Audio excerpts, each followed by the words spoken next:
This is Jeffery Giesener, founder of the Jewish Culture and Holocaust, October 7th, and Stand Against Hate International Communities. Thanks for joining us for my latest film, Drawings That Survive, with our special guest presenter, Yifat Cohn-Meir, daughter of the late Thomas Geves, Holocaust survivor of blessed memory, and the author of the internationally renowned novel, The Boy Who Drew Auschwitz. The film is free to all audiences and can be seen and shared on our YouTube channel. Thomas was one of the first Holocaust survivors, at only 15, to publish full-color illustrations of his experiences and insights from the Auschwitz-Birkenau extermination camp. Unfortunately, we lost Thomas in July 2024 at 94.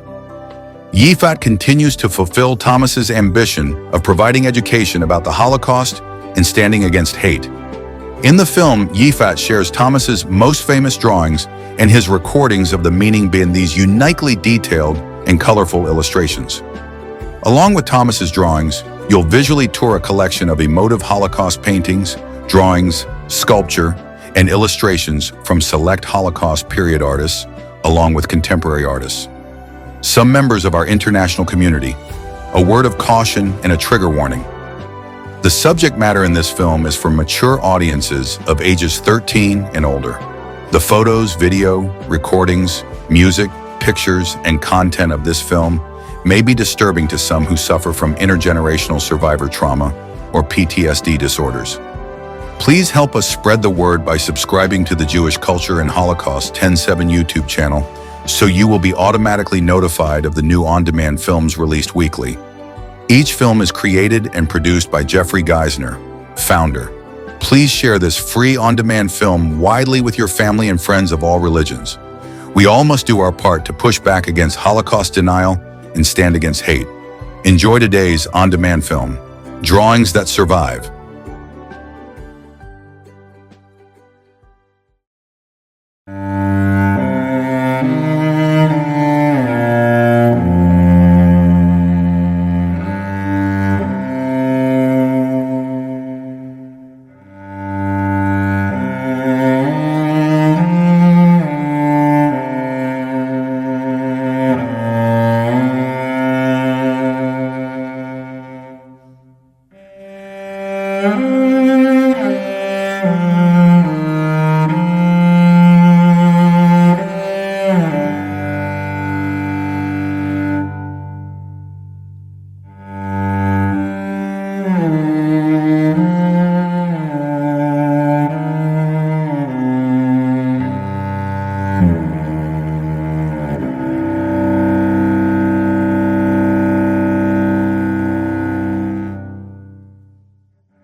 this is from the 50s. Walk the halls of our Jewish Community Center and you're likely to run into Maria Siegel. I love color, and that's why I like flowers. And Margaret Singer. All the years that I've been painting, I paint the same subjects. Two women living out their golden years with a paintbrush in their hands, far from the ghastly images of their childhood. Maria was 5 when the war broke out. So when we arrived at the gates of the Warsaw Ghetto, we were all herded into the showers. Margaret's family left Germany for America when she was 17. And you know, I never thanked my father, although we loved him and we were grateful. But I don't remember ever saying thank you for saving our lives. One woman's artwork embodies flesh and barbed wire. The people walking, marching, and faces that haunt me. A portrait of Margaret's mother, shaped from layers of wood and cloth, and a sketch of family no longer alive. Maria's works embrace color, beauty, and hope. I use these vibrant colors because colors are very pleasing to me. Expressions from those who suffered, endured, and thrived. There is one thing we learned from this horrible time, that every human being is valuable.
and it was engraved on a memorial or wall in Auschwitz. This picture and other pictures too. And I think this is a very important picture of history, not only Jews but other people who were killed in Auschwitz. So here we see Thomas drawing of the gates of Birkenau. Arriving at those times in June 43, you can see that the train stopped outside the gates of Birkenau. It's called the Old Jews Ramp. Later on, trains started to enter the gates, and people went off the trains inside of Birkenau, but when he arrived it was still out. And you can see here, this is the existing building of the entrance of Birkenau, and you can just see how faithful Thomas was to what he really saw, to details. He was really trying to keep every detail correct, and those drawings has been checked by historians, and the accuracy is very high. This is the first arrival drawing on the ramp, and I will let some of those drawings, you will hear Thomas explaining on his own, in his own words. I'll let Thomas be the speaker here. Picture I could ever imagine how people arrived and sorted out who is being killed the same day. Children and invalids in the middle, as you see, women for work on the top. In the middle, women and invalids, and on the bottom, men, sorted out by SS-men as they arrived. And of course, all the luggage which they brought along, as you see historically, are left in the wagons, and they never saw them again. This picture was recognized, and I'm very proud of it, at the Auschwitz Museum, and it was engraved on a memorial. Thomas called this drawing the saddest scene of modern history, and I think he's right. How people have been split to life and death at arrival. This drawing that shows us the process of becoming a prisoner. Here on the right, we see a citizen arriving. Of course, the one has been chosen to life, and go through a process of becoming a prisoner. First, they take off all their clothes. Those clothes were packed and sent back to Germany as a loot and given to people. And people got their, first they got shaved, all hair was shaved. Of course, there was a sanitary thinking behind it, but of course it was more than that. It was taking off, the first step of taking off people's identity and power and strength and dignity, taking off all their hair. That was part of the process. And then there was a disinfection. And then there were showers. And then there were the uniform. And then came the tattoo and registration. As we know, the Germans are very strict with very set, and they have everything very registered and filed, all documents. At leaving, the rush of leaving Auschwitz at January, they tried to burn all evidence, but some have been left. And you can see we have quite a lot of documents about Thomas arriving to Auschwitz. Some of them were kept. Once, it's called the bricklaying school, the Mauerschule. Maybe some of you heard of that. Not too many evidence from that stage, because that was just for the youngest. Now, the youngest at that point were usually 15 to 20, 15 to 18. Thomas was exceptionally young. He was one of the youngest probably ever been to the school. He was just 13. And I let Thomas speak here to explain a little bit. Yeah, that's a bricklaying school, and that was an invention there where about 200 children were taught to lay bricks, and that saved their lives because they were sheltered and then easier work. And that I was received there. I was the third youngest at that time. Most of the other boys were gypsies and Russians. Yes. In Auschwitz I, the percentage of Jews was very low, not just like other camps. Thomas said that some of it, out of 18,000 to 22,000 prisoners, depends when, in Auschwitz I. Usually there were about 10% of Jews, and there were times that even less. So not too many Jews around, but the bricklaying school, life in the bricklaying school with the younger prisoners was very different from the life outside with the grown-ups. The atmosphere between the youngsters was different, and Thomas explained a lot in his testimony about their life as teenagers in the camp. And one of the things, we're not going into it but because of lack of time, but if you read the testimony, you will see a lot, very interesting explanation about their lives. One of the things was very different with the youngsters, that they were very curious about the differences between them. We have to remember that there has been teenagers from around Europe. They're from lots of different countries, different languages, different cultures. With the grown-up camps, that was a very problematic thing. There were lots of suspicions between people and hostility between people and prejudice. But the youngsters were more open and more curious about each other and to learn each other's behaviors, songs, games, even behaviors, and they tend to help more each other to connect, and that was very typical to the younger prisoners. As we said, as Thomas explained, he was a bricklayer. A bricklayer was a very unique role in the camp. Here we see Thomas drew different jobs, different things that they did.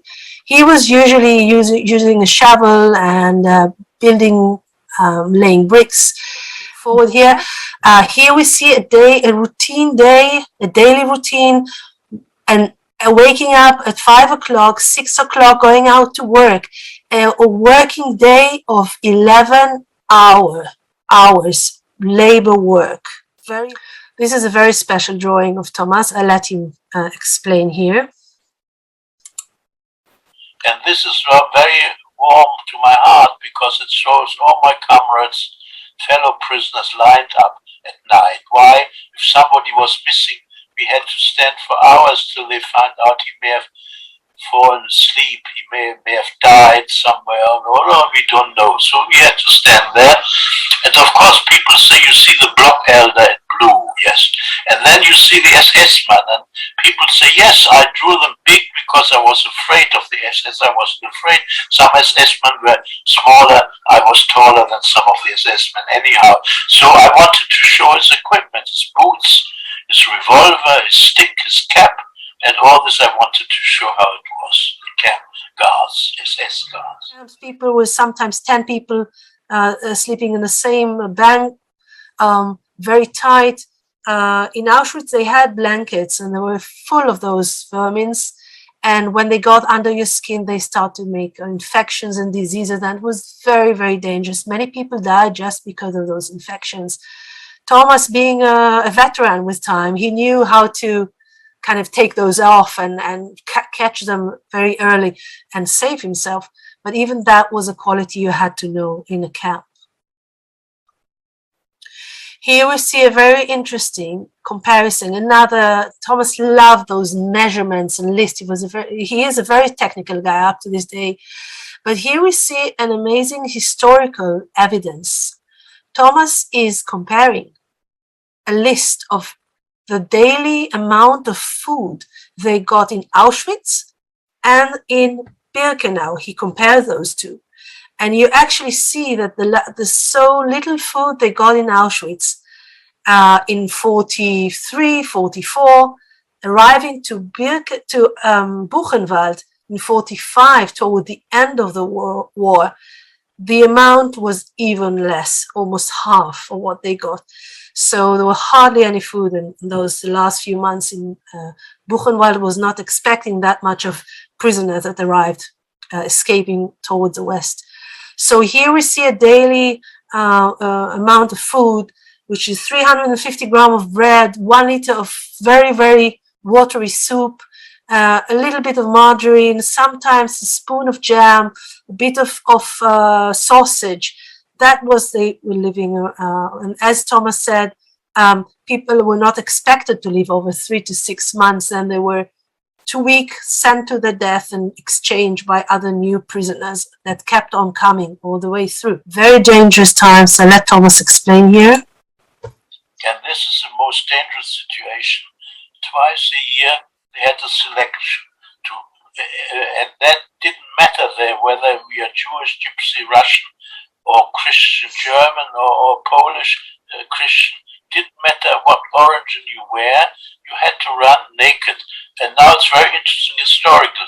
If you had any wounds on the Körper from working with bricks, maybe wounds, or any exams, or any other, or you limped, or you didn't walk along, and even what is historically important, people don't know that, even if you wore glasses on your head, you were sorted out to be killed.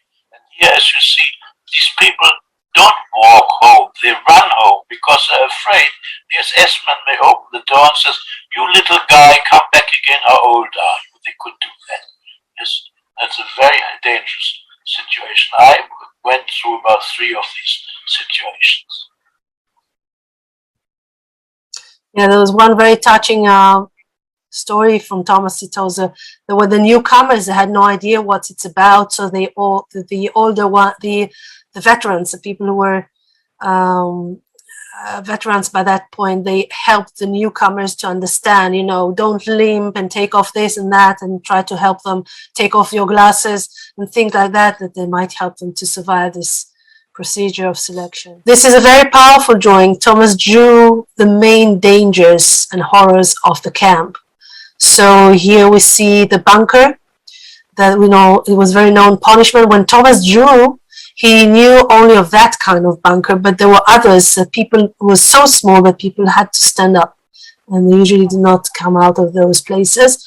The heating, there were Thomas tells a lot about the punishments of hitting with a stick. If you get like 25, you might survive, but if you get 50 or 100, usually you don't survive these. The disease, of course, there was a hospital there. Being a Jew, there was not much chance that you get to a hospital and live through it, but he was actually hospitalized twice. And we think people helped him out there and might even hid his identity to survive the hospital. Crematorium, of course, that everyone knew that where the end of the road is there, sometimes because you just perished, and sometimes they were just sent there for different reasons. Here we see Thomas. First, he had a good knowledge of languages. He was catching quite a lot. He knew German, and he knew English, and he knew Polish, and he knew a bit of Russian, and he kind of communicated a lot with people. But he was also very friendly and he treated everyone as human beings. He didn't mind who they were and what their history was, and that allowed him to get friendly with many kind of people and many characters and many people from different nations. But one of the things that makes this testimony is unique, that Thomas, he says, I was like a journalist. He felt like he was a journalist that explains everything he saw. He did not talk about his own private life only, that it is there, but he looked around him. He paid attention to everyone and everything. So in his testimony, you can see the story of many different people from different cultures and countries. And here we see an example of 2 cultures that he paid attention to. One was the Gypsies.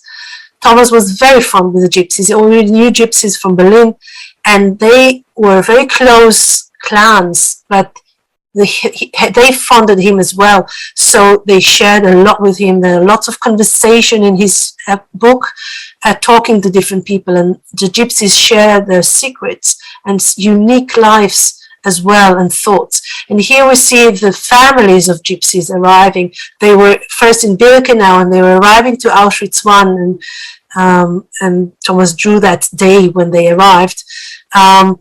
And here we see the Jehovah Witness. They used to be called the investigators of the Bible. And the women there were very loyal to their masters, and they were held, many of them, to be house workers, helping the SS officers. And some meetings with those women, they tried to help especially the young prisoners. So he talks about their life as well. And that's a group, not a lot of information about them, but other groups as well. This is another unique thing at Thomas' testimony. Thomas, I forgot to tell that before, but his aunt was a music teacher, and he loved music as a young boy.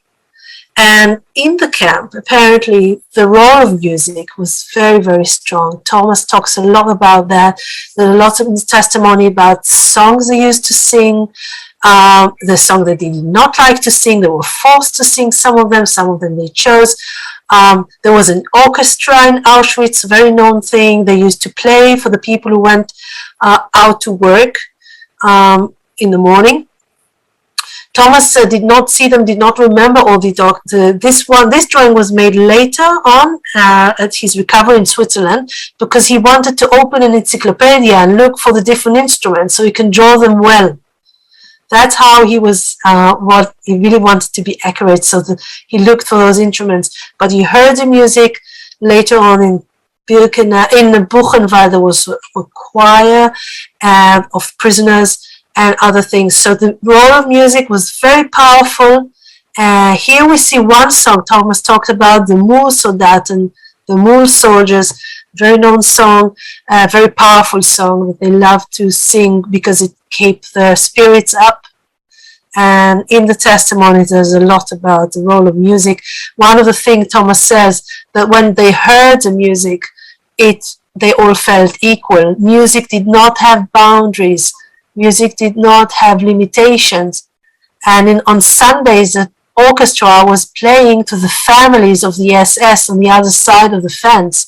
But the prisoners heard the music as well, and it helped them to dream on and feeling normal for a moment, hearing that music. And of course, the orchestra sometimes kept a very certain music to keep the morale up.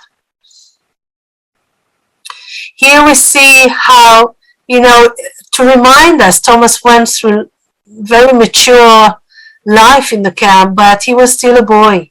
And after liberation, one of his sketches was the ABC of an Auschwitzer, the words that follow his life, these 22 months in camps.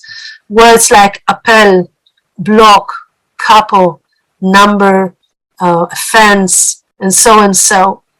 I know, Jeffrey, that you funded this educational idea, your project here, and you explained, that one of the ideas behind it is the education. And Thomas' testimony is one of a very special testimony that can appeal to the younger generation. And many times we give the testimony to the younger students. And this is one of, for instance, we let them write their own ABC of their life before they see it. And then we ask them, would you like to know the ABC of Thomas' life in a camp? And this is a difference. And that's very powerful.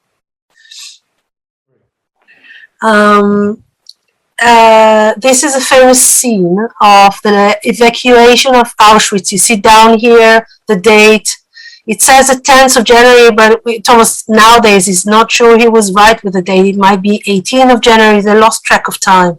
So, but it was January, definitely, when the evacuation of Auschwitz was done, when the Germans understood that they're gonna, the Russians are arriving, or the Americans, the Russians on that point, and they evacuated the prisoners to the west. They thought they'd be able to hide everything that happened there, but they were rushing out, and they did not. Here on the left we see how they burned everything, and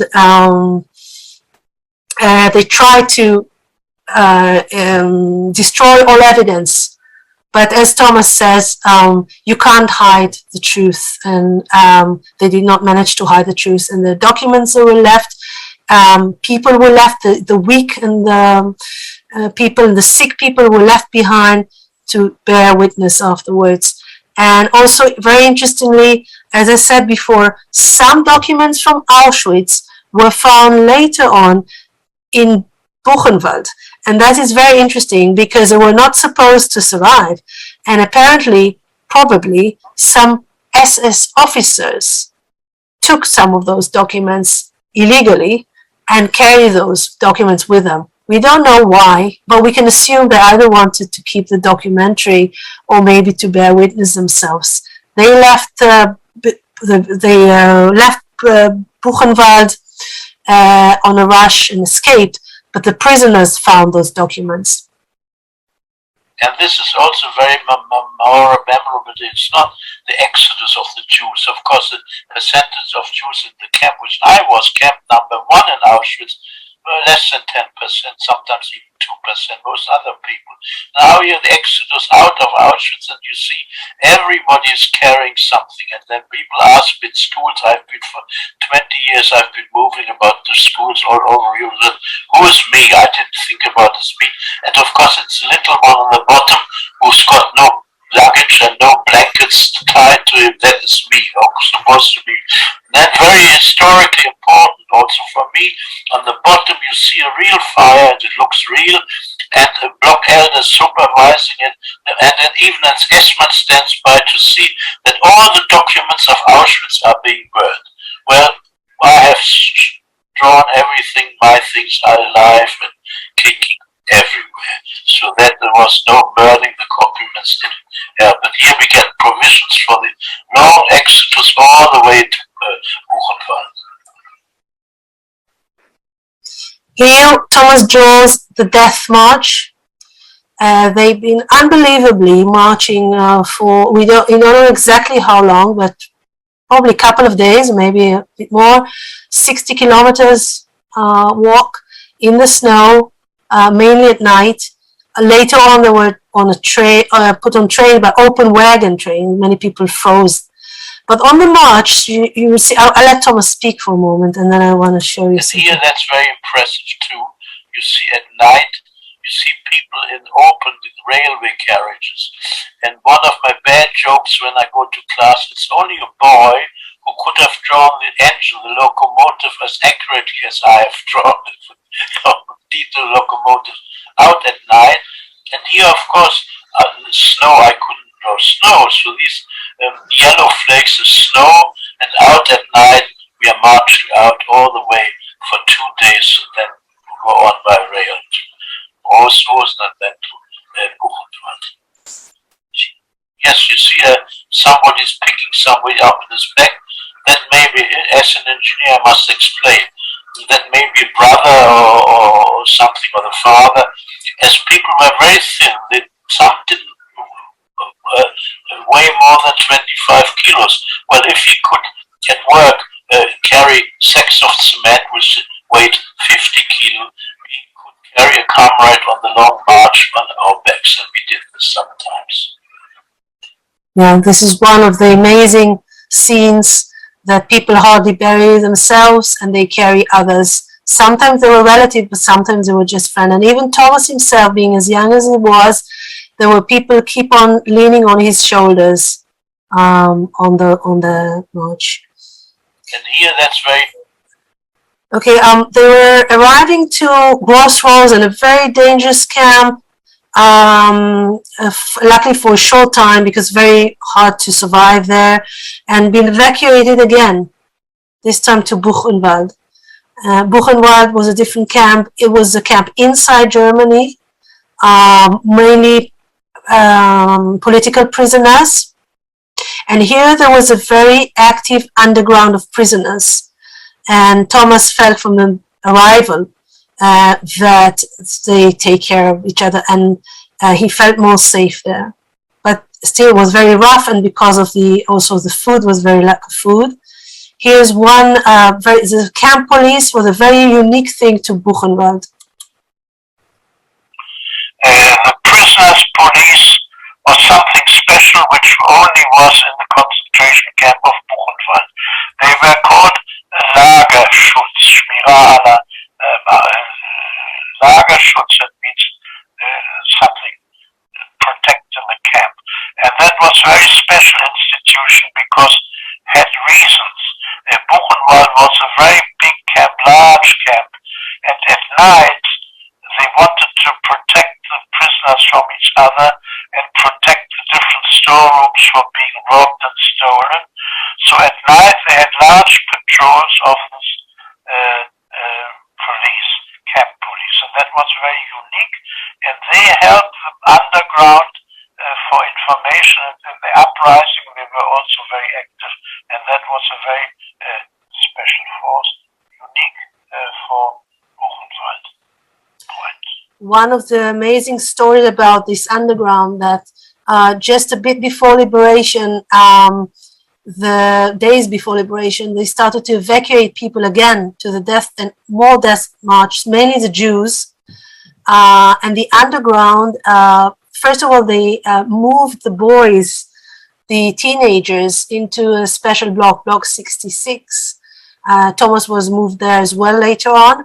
And when they started to evacuate, they gave all the Jewish boys new patches of, everyone had a patch, so they knew who's Jewish. They changed, the underground brought that block, the block elder, a pile of new patches, and they changed all the boys. So no one knew who was Jewish. And they saved lots of the youngest lives, including Thomas. And he was also hiding, and the underground really helped them there. This is a very unique, very special drawing. Again, it's a drawing of the scene of liberation. I'll let Thomas speak. This is one of the last drawings. And here the famous scene, historic scenes, liberation of Buchenwald, and there are 6 different versions of the liberation, and only one is true. The moment the 3 American tanks on the left with the American flag very historically drawn, they actually came on this side of the camp. That's the main entrance of the camp. There was a revolt, and we had 200 people with arms, and we stormed the camp where we drove out the camp guards. And my own theory of the liberation is completely different to official ones. We had, as you see on top, we had captured 1 machine gun that was hidden. For 1 year it was hidden under the floor.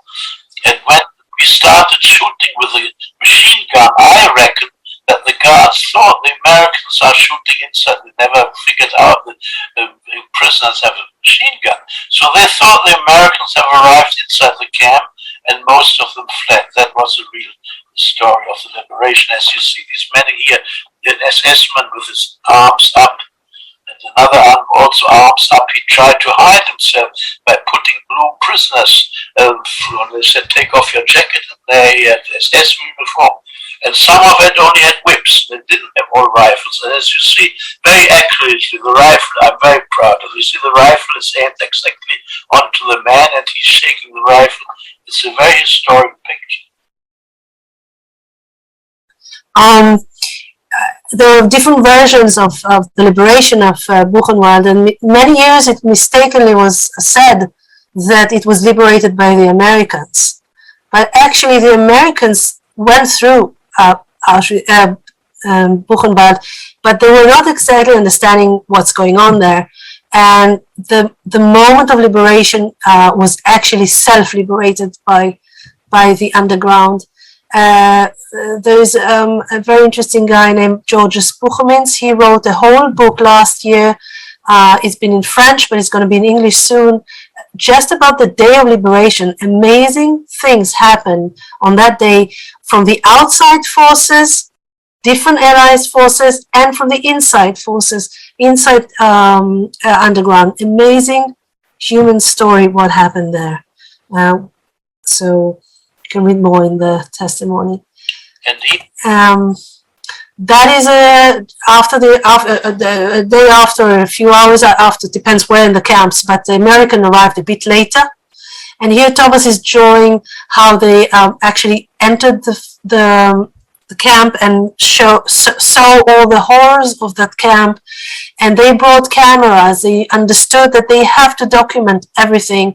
and they had missions coming of civilians and officers from America, and they filmed everything, and the prisoners took them around and explained to them what's happening in the camp, and it was very well documented after liberation. But Thomas shows us here how the American soldier was so different from the German soldiers, being so free and smoking and friendly and talkative, and just the opposite, freeing everyone. And here is the last scene we chose to this display. There are over 80 drawings, but here we see a very important the last roll call in Buchenwald. They call it the roll call of nation. After it was before the end of the war. The war ended officially the 8th of May. That was the 1st of May march. Thomas will talk here. And then on the 1st of May, the big march passed, and I was with the German. I was a German column, and some columns were very big. In nations, German column. I held up a poster and I marched past the off here. You've got the flags of Britain and the States, Russia with Stalin on it, Roosevelt on it, Churchill on it.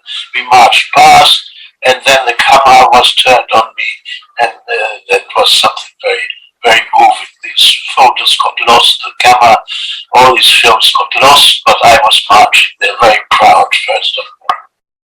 Yeah, I'm just okay. So that was the sign of liberation. Here we see the different nations that was left, survivors left from each nation carrying their own flags, and there were flags that were no one left from that nation. Thomas was carrying one of these flags behind that no one was surviving.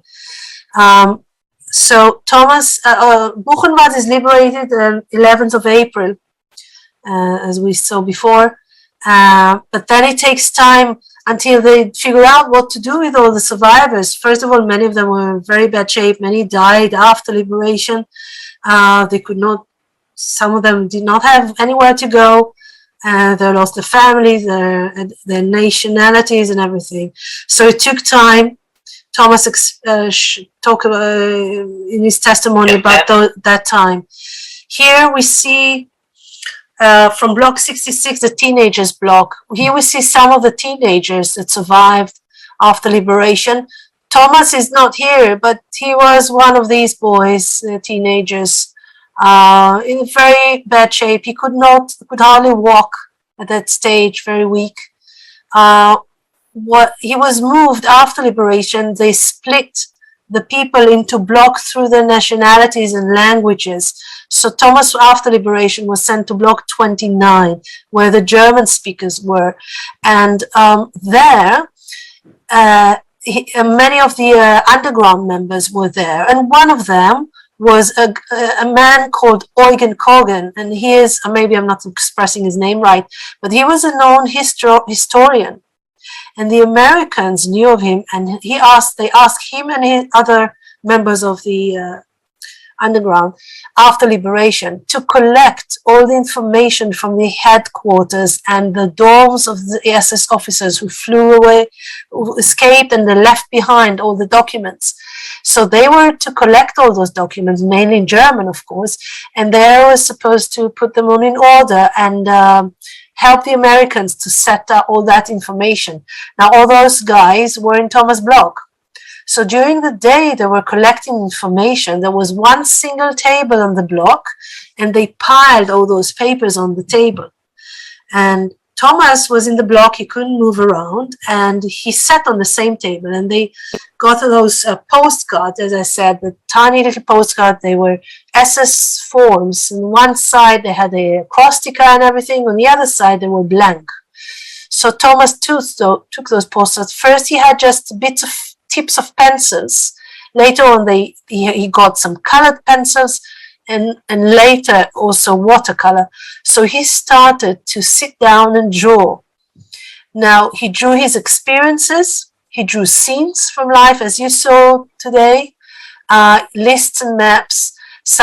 based on information that his friends in his blog found. So they're very accurate, they're just copied from official documents. Some were from his own memory and prisoners around him who shared their information, like lists and names of working groups and so on. Here was Thomas drew over 80 drawings, but with time some of them were lost. And here on the left we see one drawing that was actually lost, and Yad Vashem got a diary of a lady who took care of Thomas later, and she copied that drawing. So through her journal, diary, we found another drawing. And actually it's an amazing one, because that's the only one that Thomas has his own identity on it. It's his own real number, 127003. All the rest of his drawings were general, and he's not in the drawings, he drew what he saw. With the youngster, there was a project. The Swiss government invited Jewish teenagers. They thought they were children, but there were hardly any children left, mainly teenagers. They invited them to Switzerland to recover. So in June 45, Thomas is leaving in one of those trains through France and then to Switzerland. And here we see the boys going on that train. And he arrived to Switzerland, first to Rheinfeldel for some quarantine, and he gets very ill in the quarantine. And later on, he gets to a boarding school in Zugerberg with other 100 and so boys and girls. Here we see other boys, but here, that's an historical picture, because here we can see Thomas. You see him here on the right, on the top. Now you see Thomas is hugging his friends. I said Thomas was very friendly, and that was partially, I guess, as well. He had good friends there, but he also was too weak to stand on his own. He needed to be supported by others in order to be able to walk. It took him a good year to recover from the camps, from his weakness in the camp. But here we see him a bit stronger. And he was spending his time for those 6 months. And then thanks to the Red Cross, his father was found him. They found each other. His father was found in England. And apparently he did not leave England. He just left to the Isle of Wight. He was a surgeon in the English army as a doctor, and he served there. After the war was finished, they managed to find each other. And Thomas thought he would join his father for his 16th birthday, but he didn't have any passport, so it took some time. But what happened in his 16th birthday, he got a very special present from a adopting family he had in Rheinfelden. And they gave him chocolate, and they gave him a good sweater, and they took all his drawings and put them all in an album. And for Thomas, that was the most amazing present, because he felt that for the first time, his life is packed and collected, and he has a first possession of his own drawings. In November, he joins his father in London. He becomes an English guy. He goes to his studies. He has to finish to catch the gap of education. For many years, he did not go to school, but he does that very quickly, very brightly. In 1946, the first time a journalist paid attention to his drawings, and he asked him to write a few words about each drawing, and they make an article about him in the English newspaper. By that time, Thomas is still having his birth name. I did not mention it, but Thomas Geve is a pseudonym. He gave himself this pseudonym in 1946, the first time he was interviewed to a journal. And he figured out he didn't want his friends to know of his past. He didn't want anyone to judge him. And in those years, people were suspicious about Holocaust survivors. They did not know what they'd been through, what have they done to survive. There were lots of rumors, lots of prejudice about that. And he thought he has to go on with his life and he can't be famous. He doesn't want to be famous. He wants to keep his privacy. So he decided to give himself a pseudonym about his history. So the boy from the Holocaust became Thomas Geve. Thomas Geve is very much of Thomas' identity up to this day because that he was just 16. So Thomas Geve is him, but he kept on his real name for his future life. And I think that's very interesting because many Holocaust survivors did the opposite. They changed a new name after they wanted to leave the past behind. But Thomas, I think, wanted to keep his real life. He felt his real life was his born name, the life he knew before the war, and he wanted to keep the life of the Holocaust under pseudonym and to be part of the past and go on living his real name.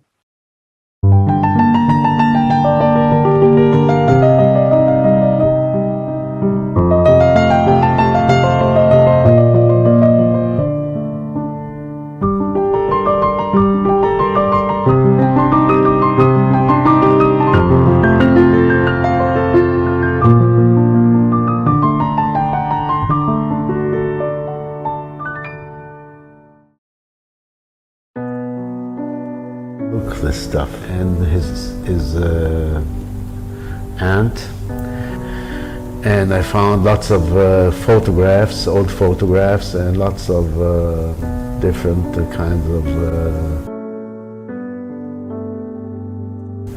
documents.